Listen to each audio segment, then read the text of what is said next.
Hi hello welcome back to Sera creations. ഇന്നത്തെ വ്ളോഗിൽ നമ്മൾ ഫോം ഷീറ്റ്സ് യൂസ് ചെയ്തിട്ടുള്ളൊരു ക്രാഫ്റ്റാണ് ചെയ്യുന്നത്. ഫ്ലവേഴ്സാണ് ഞാൻ ചെയ്യുന്നത്. നമുക്കിത് പല കളേഴ്സിൽ അവൈലബിൾ ആണ്.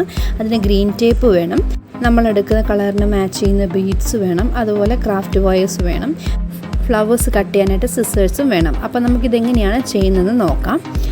ആദ്യമേ തന്നെ നമുക്കൊരു ചെറിയൊരു സ്ക്വയർ പീസ് എടുക്കുക. അതിൽ ഈ ഒരു സൈഡ്സിൽ സ്പ്ലിറ്റ് ഇട്ട് കൊടുക്കണം. നമ്മളത് സെൻറ്ററിലേക്ക് അടുത്ത് കൊടുക്കരുത്, കുറച്ച് സ്പേസ് അവിടെ ഇട്ടിട്ട് വേണം സ്പ്ലിറ്റ്സ് ചെയ്ത് കൊടുക്കാനായിട്ട്. അപ്പോൾ നമ്മൾ സ്പ്ലിറ്റ് എല്ലാം ഇട്ട് കഴിഞ്ഞ ശേഷം നമ്മൾ ഈ ഒരു സെൻറ്റർ പോർഷനിൽ നിന്ന് ആ ഒരു സ്പ്ലിറ്റിൻ്റെ എൻഡിലേക്ക് ഒരു കേർവ് ഒരു പെറ്റൽ ഷേപ്പിൽ കട്ട് ചെയ്തെടുക്കുക. ഇതുപോലെ നമ്മൾ 4 വശത്തും നമുക്ക് കട്ട് ചെയ്തെടുക്കേണ്ടതാണ്. അപ്പോൾ നമ്മൾ 4 വശത്തെയും സിംഗിൾ സൈഡ് എടുത്തു. ഇനി അത് തിരിച്ച് വെച്ചിട്ട് നമ്മൾ അതിൻ്റെ ഒരു കോർണറും കൂടെ ഒന്ന് ഷേപ്പ് ചെയ്ത് കൊടുക്കുക. അപ്പോൾ നമുക്കിങ്ങനെ ചെറിയൊരു ഫ്ലോറലായിട്ടുള്ള ഒരു ഷേപ്പ് കിട്ടും. അപ്പോൾ നമുക്ക് ആവശ്യമായിട്ടുള്ള കുറേ ഫ്ലവേഴ്സ് പല സൈസിൽ ഞാൻ കട്ട് ചെയ്ത് വെച്ചിട്ടുണ്ട്. കുറച്ച് വലിയ ഫ്ലവേഴ്സും ചെറിയ ഫ്ലവേഴ്സും ആയിട്ടാണ് കട്ട് ചെയ്ത് വെച്ചിരിക്കുന്നത്. ഇനി നമുക്കിത് ഒന്ന് ഫ്ലവറിൻ്റെ ആ ഒരു എക്സാക്റ്റ് ഷേപ്പ് ആക്കി എടുക്കണം. അതിനുവേണ്ടി ഞാൻ അയൺ ബോക്സ് പ്രീ ഹീറ്റ് ചെയ്ത് വെച്ചിട്ടുണ്ട്.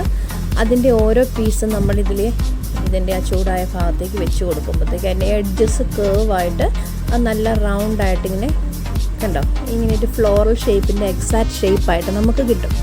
അത് ആ ഫോം നന്നായിട്ട് ചുരുങ്ങുകയാണ് ചെയ്യുന്നത്. അപ്പോൾ നമുക്കത് ചുരുണ്ട് നമ്മളൊരു ഫ്ലവറിൻ്റെ ഷേപ്പായിട്ട് കിട്ടുകയാണ് ചെയ്യുന്നത്. അപ്പോൾ നമുക്ക് ആവശ്യമായിട്ടുള്ള ഫ്ലവേഴ്സ് എല്ലാം ചെയ്തെടുത്തിട്ടുണ്ട്. ഇനി നമുക്കിതൊന്ന് സെറ്റ് ചെയ്ത് കൊടുക്കണം. അതിന് നമുക്കിത് ഇതുപോലെയാണ് കിട്ടേണ്ടത്. അത് നമുക്കെങ്ങനെയാണ് ചെയ്യുന്നതെന്ന് നോക്കാം. അതിനുവേണ്ടി നമ്മൾ എടുത്തു വച്ചിരിക്കുന്ന ഈ ക്രാഫ്റ്റ് വെയറിൽ ഒരു ബീഡ് സെറ്റ് ചെയ്യണം.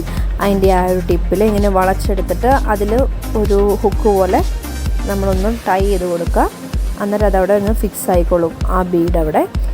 ശേഷം നമ്മൾ ഷേപ്പ് ചെയ്ത് വെച്ചിരിക്കുന്ന ആ ഒരു ഫ്ലവറിൻ്റെ ആ ഒരു സെൻറ്ററിലേക്ക് ഈ ഒരു ക്രാഫ്റ്റ് വയർ ഒന്ന് ജസ്റ്റ് പ്രസ് ചെയ്ത് കൊടുക്കുക. പിന്നെ അതിൽ നന്നായിട്ട് വലിച്ചെടുത്ത് കഴിഞ്ഞാൽ ആ ഒരു ഫ്ലവർ അവിടെ ബീഡ് അവിടെ ഫിക്സ് ആയിക്കോളും. കണ്ടോ, ഇപ്പോൾ നന്നായിട്ട് ഫിക്സ് ആയിട്ടുണ്ട്.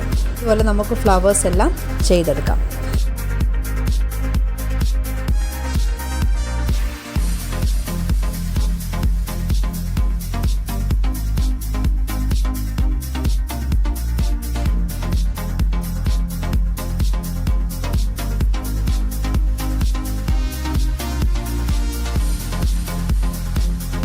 അപ്പോൾ നമുക്ക് ആവശ്യമായിട്ടുള്ള ഫ്ലവേഴ്സിലെല്ലാം നമ്മൾ ക്രാഫ്റ്റ് വയറും ബീഡ്സും വെച്ച് സെറ്റ് ചെയ്തിട്ടുണ്ട്.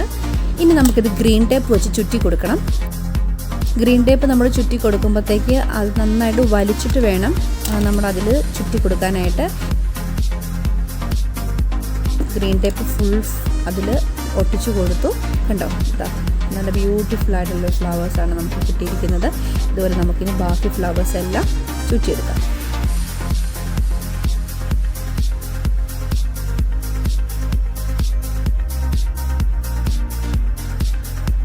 അപ്പോൾ നമുക്ക് ആവശ്യമുള്ള ഫ്ലവേഴ്സ് എല്ലാം നമ്മൾ ഗ്രീൻ ടേപ്പും ചുറ്റി എടുത്തിട്ടുണ്ട്.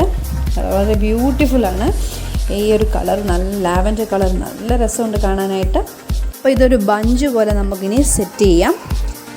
അപ്പോൾ ഇതിൻ്റെ ഒരു ചെറിയ സൈസ് എടുത്ത് ഏറ്റവും ടോപ്പിൽ വെച്ചിട്ട് അതിനായിട്ട് മാച്ച് ചെയ്യുന്ന ചെറിയ ചെറിയ കുട്ടി കുട്ടി ഫ്ലവേഴ്സ് നമുക്ക് ഇതിൻ്റെ താഴത്തെ ആ ഒരു ലെയറിൽ വെച്ച് കൊടുക്കാം. 2 ഫ്ലവേഴ്സിൻ്റെ പെയറായിട്ടാണ് ഞാൻ ഓരോ ലെയറിലും ഇട്ട് കൊടുക്കുന്നത്. അതാകുമ്പോഴത്തേക്ക് നമുക്ക് എല്ലാ ഫ്ലവേഴ്സിൻ്റെ ഫേസസ് കാണാൻ പറ്റും. അങ്ങനെ നമ്മുടെ ഫ്ലവറിൻ്റെ ഫസ്റ്റ് ബഞ്ച് റെഡിയായി. ഇതാ കണ്ടോ, ഇങ്ങനെയാണ്. ചെറിയൊരു ഹൈറ്റിലാണ് ചെയ്തിരിക്കുന്നത്, നമ്മുടെ ഒരു പാമ്പിൻ്റെ സൈസിൽ. ഇതുപോലത്തെ കുറേ എണ്ണം ഇങ്ങനെ ബോട്ടിൽസ് ഇട്ട് വെക്കുവാണെങ്കിൽ നല്ല ഭംഗിയായിരിക്കും കാണാനായിട്ട്. അതുപോലെ നമുക്ക് പല കളേഴ്സ് വേണമെങ്കിൽ ഇതിന് കൂടെ വൈറ്റ് ഫ്ലവേഴ്സ് ചെറിയ ഇടയ്ക്കൊക്കെ ആഡ് ചെയ്യുകയാണെങ്കിൽ കൂടുതൽ ഭംഗിയായിരിക്കും. ഇതുപോലെ ഞാൻ 2ാമത്തെ ബ്രാഞ്ചും കൂടെ ചെയ്തെടുക്കുകയാണ്. അപ്പം ഞാൻ 2 ബ്രാഞ്ചും ചെയ്തിട്ടുണ്ട്. ഇതാണ് നമ്മുടെ ഫ്ലവറിൻ്റെ അവസാനത്തെ ലുക്ക്. ഇതുപോലെ നമുക്ക് നിറയെ ബഞ്ചസ് ഉണ്ടാക്കി വയ്ക്കാം.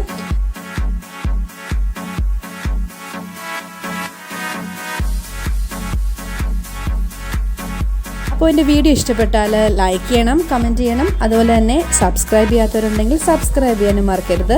തൊട്ടടുത്ത് കാണുന്ന ബെല്ലൈക്കണും കൂടി ഒന്ന് എനേബിൾ ചെയ്യുകയാണെങ്കിൽ ഞാൻ എപ്പോൾ വീഡിയോ ഇട്ടാലും നിങ്ങൾക്ക് അപ്പോൾ തന്നെ നോട്ടിഫിക്കേഷനായിട്ട് കിട്ടുന്നതാണ്. അപ്പോൾ നമുക്ക് പുതിയൊരു അടിപൊളി ക്രാഫ്റ്റുമായിട്ട് കാണാം. അതുവരെ ബൈ.